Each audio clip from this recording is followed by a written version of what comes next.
매일 성경 묵상 나눔입니다. 1월 16일 월요일입니다. 오늘은 민수기 9장 15절에서 23절을 묵상합니다. 본문을 읽습니다. 성막을 세운 날에 구름이 성막 곧 증거의 성막을 덮었고 저녁이 되면 성막 위에 불 모양 같은 것이 나타나서 아침에 이르렀으되 항상 그러하니 낮에는 구름이 그것을 덮었고 밤이면 불 모양이 있었는데 구름이 성막에서 떠오른 때에는 이스라엘 자손이 곧 행진하였고 구름이 머무는 곳에 이스라엘 자손이 진을 쳤으니 이스라엘 자손이 여호와의 명령을 따라 행진하였고 여호와의 명령을 따라 진을 쳤으며 구름이 성막 위에 머무르는 동안에는 그들이 진영에 머물렀고 구름이 성막 위에 머무르는 날이 오랠 때에는 이스라엘 자손이 여호와의 명령을 지켜 행진하지 아니하였으며 혹시 구름이 성막 위에 머무르는 날이 적을 때에도 그들이 다만 여호와의 명령을 따라 진영에 머물고 여호와의 명령을 따라 행진하였으며 혹시 구름이 저녁부터 아침까지 있다가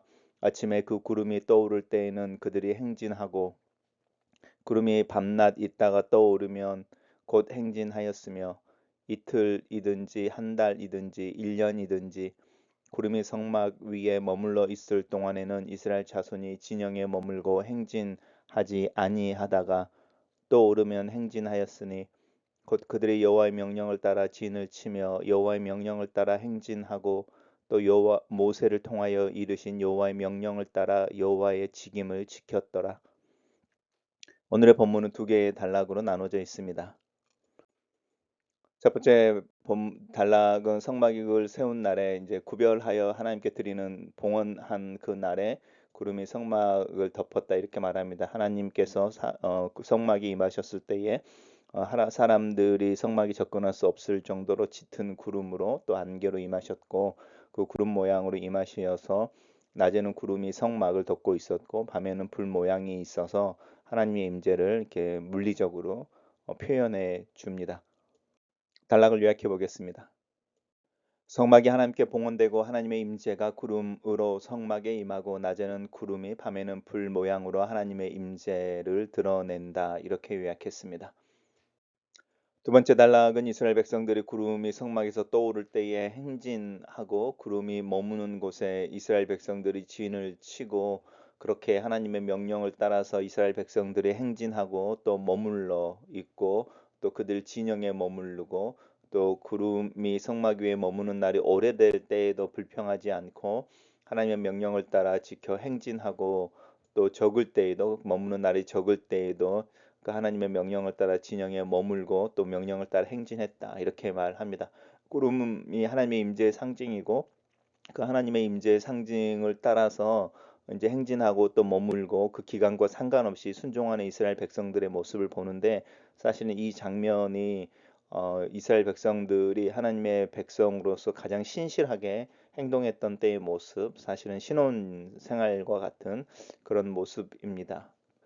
맨 마지막 구절에 그렇게 이야기를 하죠. 모세를 통하여 이르신 하나님의 명령을 따라야 하나님의 직임을 지켰다. 단락을 요약해 보겠습니다.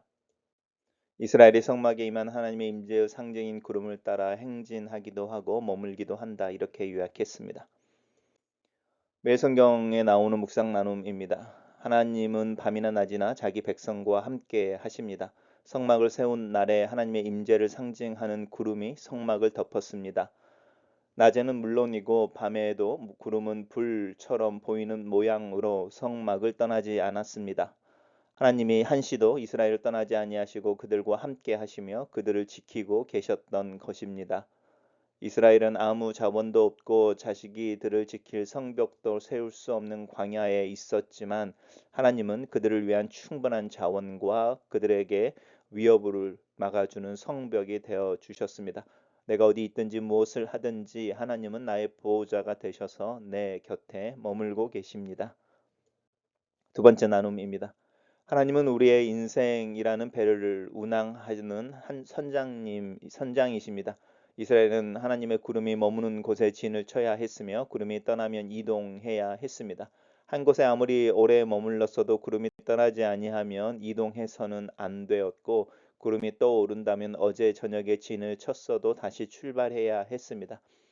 이스라엘의 광야 여정은 오직 하나님이 결정하셨습니다. 이처럼 하나님은 우리 인생의 방향과 속도를 결정하십니다. 내 삶이 내가 뜻한 곳으로 내가 원하는 속도로 흘러가지 않을 때가 많습니다. 너무 갑작스럽게 일을 겪을 때는 혼란스럽고 아무것도 이루어지지 않을 때는 답답하기만 합니다. 그럼에도 그런 내 인생도 사실 하나님이 방향을 잡고 계시고 가장 적절한 속도로 운항하고 계십니다. 설령 아무렇게나 표류하는 것처럼 보일지라도 하나님의 섭리 안에서 최적의 속도와 적합한 경로로 나아가고 있음을 믿는 믿음을 가지시기를 바랍니다. 세 번째 나눔입니다. 하나님은 구원의 백성에게 순종을 가르치십니다. 성막 위에 구름을 따라 이동하고 구름이 머무는 이동 방식은 하나님의 명령에 순종하는 것에 대한 훈련이었습니다. 그래서 여호와의 명령을 따라라는 말이 8번이나 오늘 본문에서 반복됩니다. 이 훈련을 통해 이스라엘은 사람이 떡으로만 살 것이 아니라 하나님의 말씀으로 사는 것을 배웠습니다.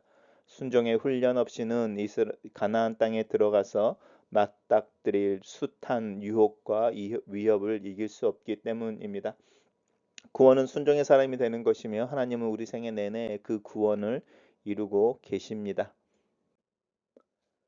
글로 쓰는 기도입니다. 구름으로 성막에 임재하셨던 하나님, 오늘 저의 삶에서도 임재를 드러내시옵소서. 내 마음을 주관하시고 나의 오늘 하루를 통해 하나님의 살아계심을 드러내시옵소서.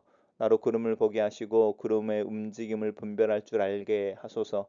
하나님께서 나의 인생의 시작이며 내가 돌아가는 종착지임을 고백하오니 내 삶을 주관하시고 오늘 하루 또 하루를 인도하여 주시고 나와 함께 걸어 주시옵소서. 주님을 따라가는 길을 통해 내 삶에 임하시는 또 임재해 계시는 하나님이 드러나기를 기도합니다. 아멘.